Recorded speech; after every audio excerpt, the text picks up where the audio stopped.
मित्रांनो, सांगलीकर आता खुश आहेत. सगळी सांगली आमची धूळमुक्त झाली. अहो बघा, कोटीच्या मशनरी आल्या.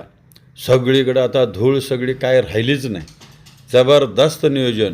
अहो, चौकशी केली असता समजलं की दिसायला पिवळा आहे, पण ह्यो पांढरा हत्ती महापालिकेनं खरेदीच केलेलं नाही. म्हणून महाशासनानं पाठवल्यात आणि ऑल राज्यातल्या महानगरपालिकांना पाठवल्यात.